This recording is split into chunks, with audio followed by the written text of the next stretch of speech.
PrizePicks is having a huge promotion. Every single day of the playoffs, one PrizePicks user will have a chance at becoming a millionaire. If this interests you, sign up using code NBAGoober for a 100% deposit match up to $100. Link is in the description. Sup, dude? The NBA MVP award is super confusing because sometimes a dude can win it averaging 15 points a game, while other times a dude could average 36 and not win it. That's because there's a bunch of things that are taken into account when the MVP is voted for. Production and team success are two of the most important factors. A guy could average a 40-point triple-double on 50, 40, 90 shooting and still might not win MVP if his team had a bad record. Looking back in NBA history, most MVPs were either a 1 or 2 seed, but recently voters haven't really cared too much about seeding. In 2017, Westbrook won MVP as the 6th seed, and in 2021, Jokic also won MVP as the 6th seed. I don't really have a problem with either of them winning it. I think they both deserved it. Russ averaged a 30-point triple-double, and Jokic almost did the same. They both turned their teams into contenders just by being there. Another thing taken into account during MVP voting is narrative, basically meaning that if a dude's won MVP already, he has a lesser chance at winning again, because the league wants to make room for other guys to also win. In my opinion, narrative shouldn't play as big of a role as it does. If a dude's already won the award, it shouldn't lessen his chance to win again in the future. The award should simply be for the dude who improves his team the most. This year, Jokic is getting boned by the narrative factor because he's the back-to-back MVP. The guy benefiting from this is Embiid because he's been runner-up the last 2 years and has never won it. Then there's Giannis, who's definitely not going to win it because he won back-to-back MVPs the 2 years prior to Jokic. So basically, what I'm saying is it's all set up perfectly for Joel to win MVP this year, and I can pretty much guarantee that he will. But does he deserve it? Let's find out. This season, Joel was the best scorer in the league, averaging 33 points a game on 65% true shooting. The dude looks like Shaq and Hakeem's love child out there. I didn't really pay too close attention to him before this season, but golly gee,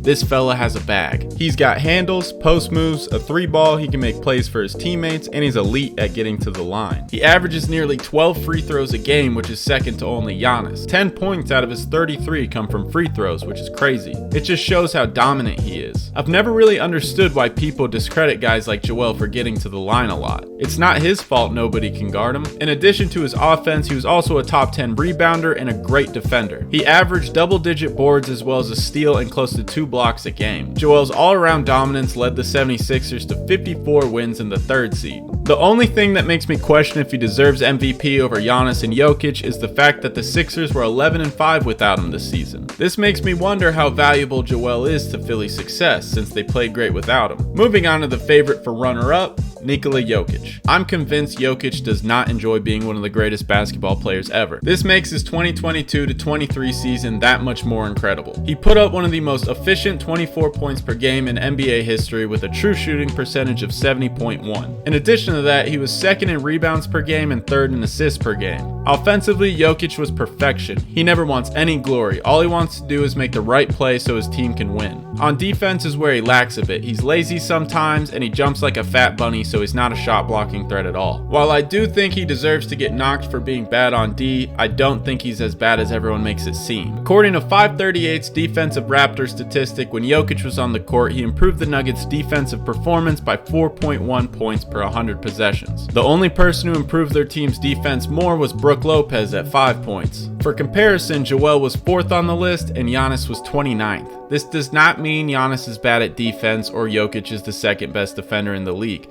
This stat simply shows impact on their team's defense. The Nuggets finished up the season pretty shaky, but still ended up being the 1 seed with 53 wins. The most likely 3rd place finisher in the MVP race is Run and Dunk Man, and like Joker, he also led his team to the 1 seed. Giannis and the Bucks finished with the best record in the league behind the Greek Freak's 31 points, 11.8 rebounds, and 5.7 assists. He's the only player to ever put up that stat line with better than 55% shooting from the field. On offense, Giannis is a wrecking ball. He's so skilled and athletic, all he has to do is charge into the paint and the defense is at his mercy. He's the modern day Shaq. However, the Run and Dunk Man was a bit less efficient shooting the ball than Joel and Jokic. His true shooting percentage was 60.5, which is amazing, but compared to the other two, it's pretty meh. Defensively, Giannis is hands down the best out of the 3. With his size, strength, and agility, he can guard anyone, and he'll most likely make one of the all-defensive teams. Similarly to Joel, when the Bucks played without Giannis, they had a winning record of 11-8, so that should be noted as well. Overall, Giannis, Joel, and Jokic all deserve to win win the MVP. The difference between the three is so tiny it makes it almost impossible to pick just one. But the point of this video is to pick one, so I'll be doing that. After watching these three all year and looking at advanced nerd metrics that I barely understand, in my opinion, I think the MVP should go to the goober, Nikola Jokic. I believe that he was the most valuable player to his team. Just a little bit more valuable than Embiid was to the Sixers and Giannis was to the Bucks. If you're keeping up with the playoffs, you can click right there to watch my playoff predictions, and you can see how much I've gotten right so far. Thanks for watching this video. Bye, dude.